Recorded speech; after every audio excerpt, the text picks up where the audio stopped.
Hello শিক্ষার্থী বন্ধুরা, সবাই কেমন আছো? আশা করি তোমরা সবাই খুব ভালো আছো।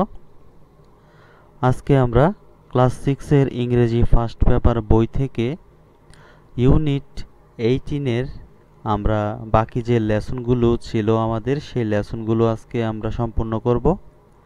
আজকে আমরা ইউনিট 18 থেকে লেসন 4 এর যে অংশটি রয়েছে সেটি আমরা করব। তোমরা স্ক্রিনের দিকে তাকালেই তোমরা দেখতে পাচ্ছ আজকের লেসনে আমরা একটি গল্প পাচ্ছি। সেই গল্পের নাম হচ্ছে ফোর ফ্রেন্ডস, মানে চারজন বন্ধু। এই গল্পের যেই লেখক তিনি হচ্ছেন মোহাম্মদ জাফর ইকবাল। তিনি এই গল্পটি লিখেছেন, যে গল্পটি আজকে আমরা পড়তে যাচ্ছি। তারপরে নিচে আমরা যদি একটু লক্ষ্য করি তাহলে আমরা দেখতে পারবো এই গল্পটির ট্রান্সলেশন যিনি করেছেন, মানে অনুবাদ যিনি করেছেন, তিনি হচ্ছেন ইয়াসিম ইকবাল। ইয়াসিম ইকবাল হচ্ছে এটার ট্রান্সলেশনকারী, মানে যিনি এটার অনুবাদ করেছে।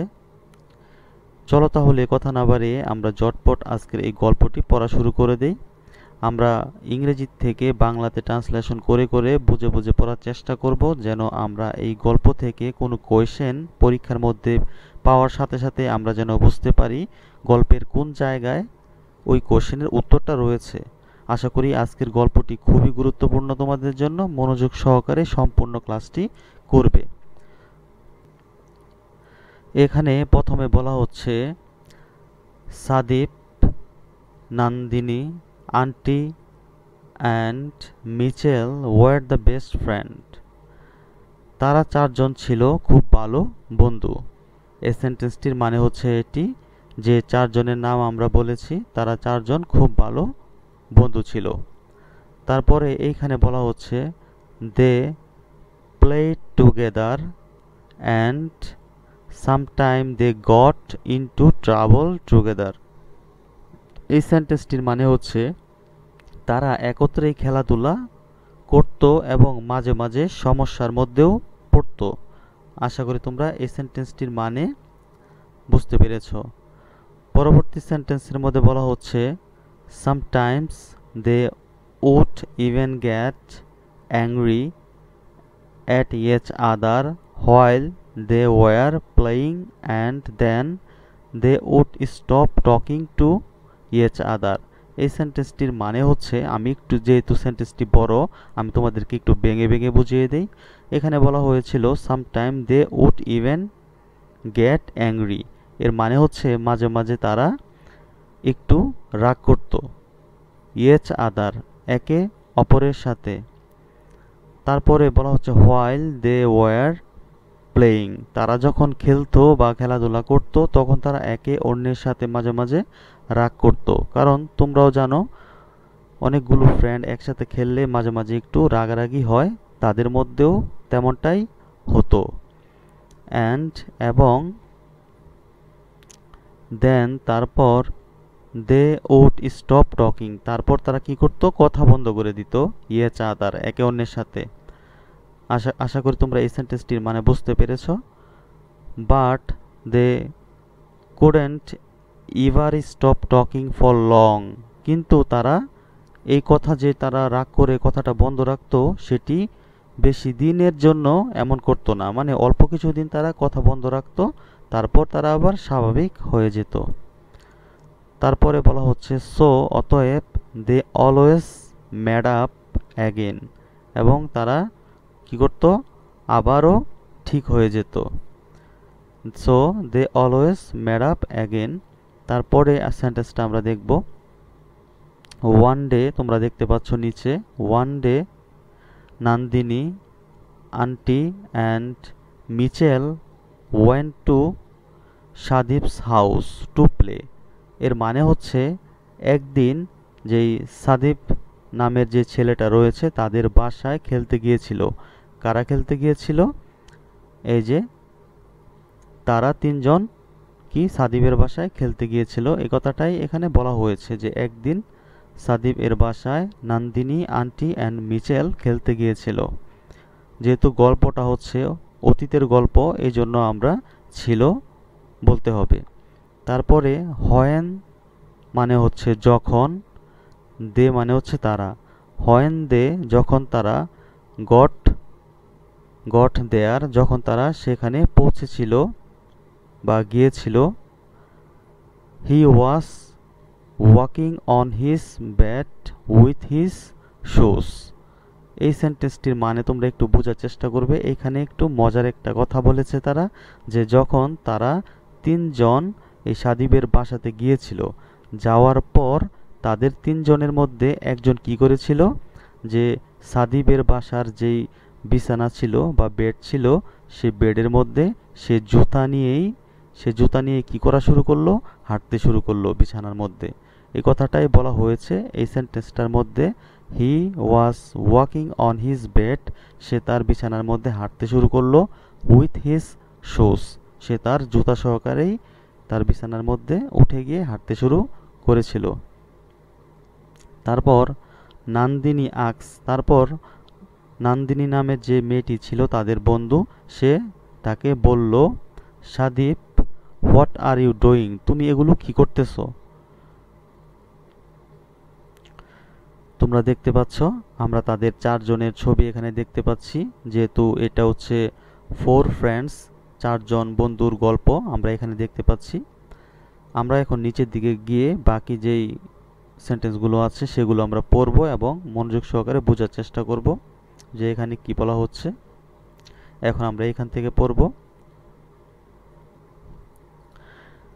এখানে দেখতে পাচ্ছ নন্দিনী যখন সাদীপকে বলেছিল যে তুমি বিছানার উপরে এগুলো কি করতেছো, তখন সাদীপ কি আনসার করে আমরা দেখব।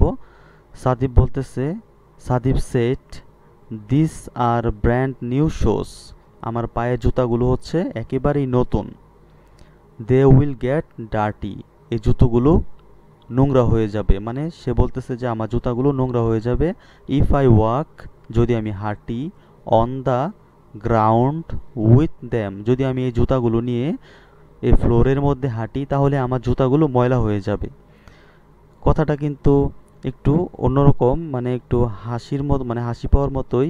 নন্দিনী যখন তাকে বলেছে তুমি বিছানার উপর জুতা নিয়ে কি করতেছো, তখন সে কি আনসার করলো, তার জুতাগুলো খুবই নতুন, এই জুতাগুলো নিয়ে সে ফ্লোরের মধ্যে হাঁটতে পারবে না, ময়লা হয়ে যাবে, এই জন্য সে বিছানার মধ্যে হাঁটতেছে।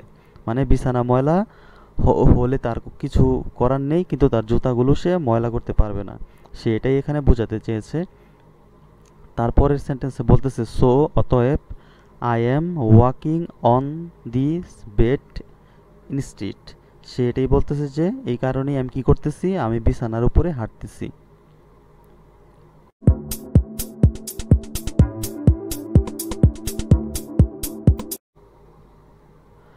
পরবর্তীতে মিচেল তাদের এই কথোপকথনটা দেখেছে, দেখার পর মিচেল বলতেছে যে, Mitchell said, but you are suppose to walk on the ground, কিন্তু তোমার তো ফ্লোরের মধ্যেই হাঁটার কথা ছিল, এই কথাটা বলতেছে মিচেল সাদীপকে। তারপর দ্যাটস হোয়াই, এই কারণে, পিপল ওয়্যার শুজ, সে বলতেছে যে লোকেরা তো জুতা পরে ফ্লোরের মধ্যে হাঁটার জন্যই, এ কথাটা মিচেল তাকে বলল। তারপর সাদীপ কি রিপ্লাই দেয় বা কি উত্তর দেয় আমরা দেখব। সাদীপ রিপ্লাইড, সাদীপ উত্তর দিল, আই নো, আমি এটা জানি যে লোকেরা জুতো পরে ফ্লোরে হাঁটার জন্য। সে বলতেছে আই নো, আমি জানি। I am going to go outside with this new shoes tomorrow, সে বলতেছে কি, তাহলে সে কি রিপ্লাই দিল, সে বলতেছে যে আমি জানি। তারপর সে বলতেছে I am going to go outside with this new shoes tomorrow, সে বলতেছে হ্যাঁ আমি জানি, কিন্তু আমি আগামীকাল থেকে আমি এই জুতোগুলো পরে বাহিরে বের হব। এবং new pant and new shirt, এবং নতুন প্যান্ট এবং শার্টও পরব। তার মানে সে বলতেছে যে সে আজ এগুলো কি করবে না, পরে ফ্লোরের মধ্যে সে হাঁটাহাঁটি করবে না, সে আগামীকাল নতুন প্যান্ট এবং শার্ট এবং এই জুতো পরে সে বাইরে বের হবে। তারপর টুমোরো নেক্সট ডে, মানে এভরিথিং, এখানে কি বলতেছে জাস্ট তোমরা একটু বোঝার চেষ্টা করবে। সে এইখানে আমাদেরকে বলতে চাচ্ছে যে tomorrow everything will be new. সে বলতেছে আগামীকাল সব কিছুই থাকবে নতুন, বা সব কিছু সে নতুন পরে বের হবে, এটাই সে এখানে বোঝাতে চেয়েছে।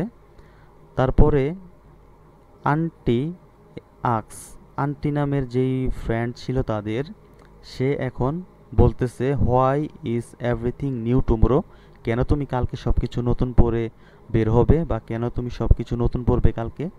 এখন সাদীপ তার প্রশ্নের আনসার দিবে। সাদীপ রিপ্লাইড, সাদীপ বলল বা বলেছিল টুমোরো ইজ ঈদ, কারণ কালকে হচ্ছে বা আগামীকাল হচ্ছে ঈদ। দ্যাট ইজ হোয়াই, এই কারণে এভরিথিং উইল বি নিউ, এই কারণেই আগামীকাল সব কিছু নতুন পড়ব বা পরে বের হব। Eid is a wonderful day, Eid হচ্ছে একটি চমৎকার দিন। Every one get new cloth and shoes, প্রত্যেকেই নতুন জামা কাপড় পরে। এই কথাটা সে তার যে কোশ্চেন করেছিল আন্টি, সে আন্টির কোশ্চেনের আনসারটা সে এতটুকু পর্যন্ত দিয়েছে। এখন আমরা দেখব এখানে আরও কি সে বলে। সে এখানে বলতেছে মাই মাদার উইল কুক, আমার মা রান্না করবে the most delicious food you ever eat, সে বলতেছে যে আমার মা সবচেয়ে মজাদার খাবার রান্না করবে। অ্যান্ড এবং টুমোরো, আগামীকাল every one visit all their friends and family, এবং আগামীকাল প্রত্যেকেই সবার বন্ধু এবং পরিবারের বাসাতে মানে বেড়াতে যাবে। তারপরে এখন নান্দিনী আক্স, এখন নান্দিনী তাকে আরও জিজ্ঞেস করলো what should we do tomorrow, আগামীকাল আমাদের কি করা উচিত বা আমরা কি করব, এ কথাটা নান্দিনী জিজ্ঞেস করছে। এখন আমরা দেখব সাদীপ কি উত্তর দেয়। সাদীপ সেট, সাদীপ বলেছিল you will have to come over tomorrow, সেখানে বলতেছে যে তোমার অবশ্যই কি আসা উচিত কালকে। Tomorrow we will have a lot of fun at my house, আগামীকাল আমার বাসাতে অনেক মজা করব আমরা, তাই তোমার আগামীকাল আসা উচিত। তারপরে এখানে বলা হচ্ছে the next day Sadeep woke up very early, পরের দিন সাদীপ খুব সকাল সকাল ঘুম থেকে উঠে গিয়েছিল। তারপরে he put on his new cloth, তারপর সে তার নতুন জামা পরেছিল। দেন তারপর he went to Eid prayers with his father, সে তার বাবার সাথে ঈদের নামাজ পড়ার জন্য গিয়েছিল।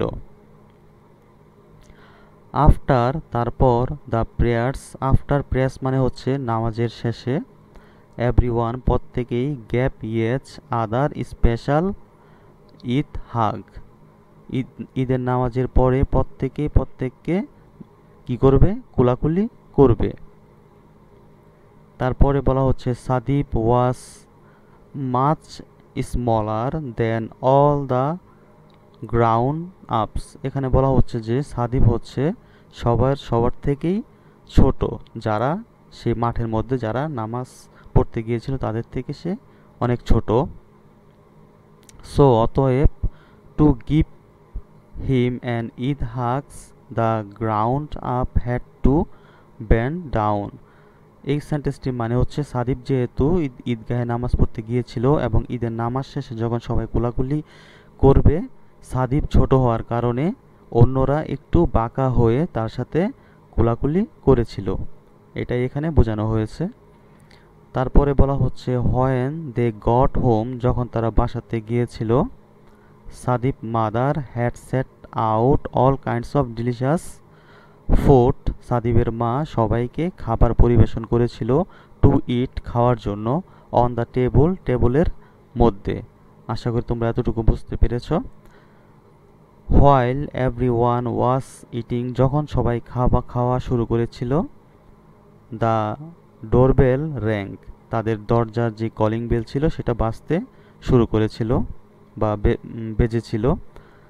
রিং টং, মানে রিংটং মানে সেটা বাজনা, যেটা সেটার কথা এখানে বলা হচ্ছে। আশা করি তোমরা এতটুকু বুঝতে পেরেছো। তারপরে এইখানে বলা হচ্ছে Sadip ran to the door to open it। Sadip তার দরজার মধ্যে কলিং বেল বাজতে শুনে সে দৌড়ে গিয়েছে সেটি খোলার জন্য। ইট ওয়াজ হিজ কাজিন, সেই দরজার ওপারে ছিল তার যেই চাচাতো খালাতো বোনরা তারা ছিল, তারাই কলিং বেল বাজিয়েছে। And their arms were full of wrapped present, যারা এসেছিল তাদের যেই এই গলা বা শরীর সেগুলো বিভিন্ন এই যে উপহার সেগুলিতে মোড়ানো ছিল, এই কথাটাই এখানে বলা হয়েছে। As soon as they saw him, যখন তাদেরকে দেখতে না দেখতেই দে অল শাউট, তারা সবাই চিৎকার করতে শুরু করলো। হঠাৎ যখন আমরা কাউকে দেখি তখন আমরা আনন্দ অনেক অনেক অনেক সময় কি করি, চিৎকার চিৎকার দিয়ে উঠি। এরকম তারা দরজা খুলে যখন তাদেরকে দেখে তখন তারাও শাউট করতে শুরু করে, কিভাবে, ঈদ মোবারক বলে, ঈদ মোবারক। আশা করি তোমরা এতটুকু বুঝতে পেরেছো। আমাদের যেহেতু আজকের এই গল্পটা একটু বড়, ক্লাসটি একটু বড় হয়ে যাবে, তোমরাও একটু বোরিং হয়ে যেতে পারো, এই জন্য আমি চাচ্ছি আজকের ক্লাসটি এতটুকুই শেষ করে এতটুকুর মধ্যে রাখার জন্য আজকের ক্লাসটি এতটুকুই থাকবে। পরবর্তী ক্লাসে আমরা এই নিচে থেকে পরবর্তী যে অংশটা রয়েছে সেই গল্পটুকু আমরা পরবর্তী ক্লাসে পড়া শুরু করব। আশা করি তোমরা সেই পর্যন্ত আমাদের সাথেই থাকবে। ধন্যবাদ সবাইকে।